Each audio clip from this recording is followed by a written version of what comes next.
Voilà, merci beaucoup, papa. Il dit encore, quand il sera venu, il convaincra le monde à ce qui concerne le péché. Maintenant, ma question est celle-ci. Est-ce que réellement cet esprit convainc le monde à ce qui concerne le péché? Oui. Ta question est la bonne parce qu'il dit que l'imam Nakir ou bien Zakir, Nakir ou bien Nakir Zakir, il dit que non, c'est lui le consolateur, Mohamed. Maintenant, ta question est bien posée. Vous dites que si Mohamed est le consolateur, mais quand lui viendra, est-ce qu'il convaincra le monde à ce qui concerne le péché?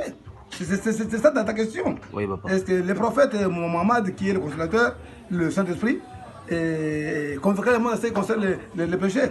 C'est toujours Jean 16, verset 8.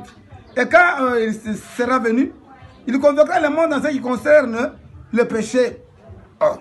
Donc ta question est vraiment biblique, monsieur le journaliste, c'est vraiment biblique. Posons d'abord, est-ce que lui est Mohammed? Est-il le consolateur le Saint-Esprit? S'il l'est, on va le savoir ici. On va maintenant le savoir.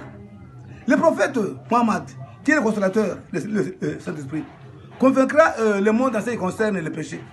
Oh, lui-même, c'est un pécheur, c'est un grand pécheur.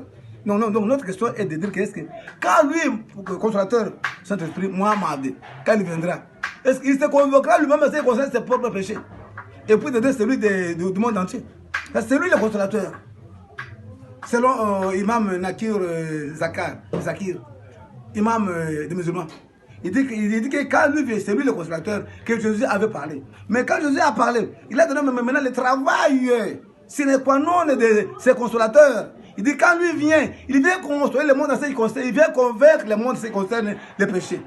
Maintenant, la question est de dire que si seulement si lui est tout le Saint-Esprit, le consolateur, viendra consoler le monde en ce qui concerne les péchés, est-ce que, oh, lui-même, Mohammed est pécheur, est-ce qu'il va se convaincre lui-même en ce qui concerne ses péchés, et puis d'aider, convaincre le monde entier en ce qui concerne les péchés?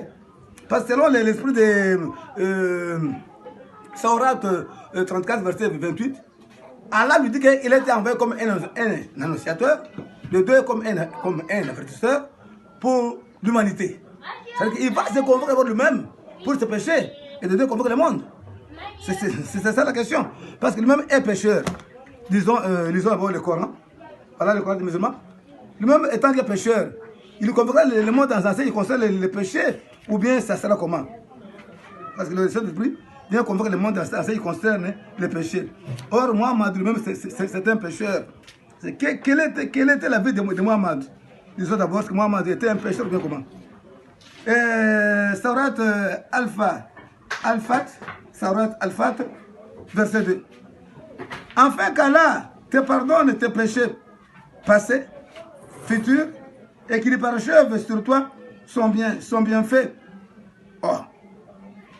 Écoutez, enfin qu'Allah te pardonne tes péchés passés et futurs. Oh, le consolateur, le Saint-Esprit,